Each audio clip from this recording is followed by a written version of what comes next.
Modern-day South Africa is a melting pot of diverse cultures and languages, and a country boasting beautiful landscapes, vibrant cities, and a fervent passion for sport. Over the years, Laureus has played a key role in supporting grassroots sports projects across the country through the Laureus Sport for Good Foundation South Africa.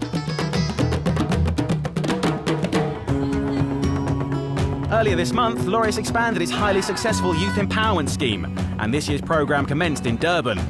Across 4 days, 10 promising youth leaders from various Sport for Good projects in South Africa came together to train and to hone their team building, communication and leadership skills.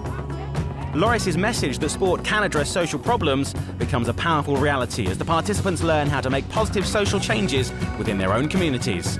We've got 2 integrated programs that we've run for them over the past week.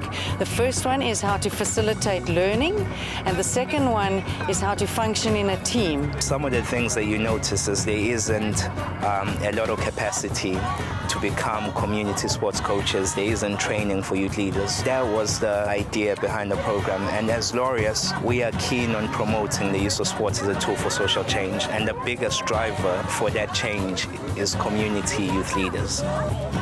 Trail runner Ryan Sands was on hand at the launch of the scheme to offer advice and enthusiasm to the participants. I think we've got so much potential. I know in any of the running camps I've done, it's always been such a big eye-opener for me to see how much potential we actually have. Hopefully these leaders can go back into developing areas and show the youth underneath them the right paths to take and make a difference in society. For me, it's my first time doing the surfing and seeing the beach, so it's going to be a great experience. As an exciting alternative training method, the participants met with Ways for Change, a surfing project that offers the budding youth leaders the chance to use the tools they have been given to focus on overcoming wider social issues. The more we can connect guys like Appish to those that kind of education, the better. So that's, again, building Appish's and also Sport for Development coaches' basic capability to understand that role. The team were joined by South African Paralympic swimmer Achmat Hassiem, who shared his own story of how a shark attack while surfing left him disabled. But with determination and courage, he went on to win a bronze medal at the London 2012 Paralympic Games. The youth empowerment through sport, I mean, just the word itself says yes. Branching it out everywhere, having the leader teach the student, and eventually having the student become the leader and branching out and further. Part of the programme saw the participants climb Table Mountain, but they had the challenge of choosing the route themselves. This meant the young leaders had to use their initiative and resourcefulness to safely navigate their way to the top as a group.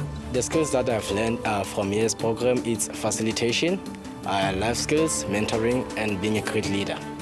For me, to be in this year's program means the world. I learned to polish my facilitation skills. I learned to work with kids. I learned to work with the other leaders, to learn from them on how I can make my community and my work better. I believe that I can change my community through sports. After a very successful and active few days, the youth leaders were treated to a surprise visit from the Laureus Academy member and chairman of the Sport for Good Foundation South Africa, Morné Plessis, who gave a heartfelt and inspirational talk to the group. The learning in this program is an enormous array of skills that they are being empowered with. But most of all, and what was interesting for me coming out of this, is the fact that the recognition given to these role models is probably one of the most powerful motivational tools that comes out of this program. Morné shared his passion for sport and his knowledge on the importance of good leadership skills, having successfully led the South African rugby team to victory through historically turbulent times. Apart from empowering these individuals, what they take back to their individual projects is the important and implement those changes in their projects and make the projects become more effective in affecting for more people a change in their life.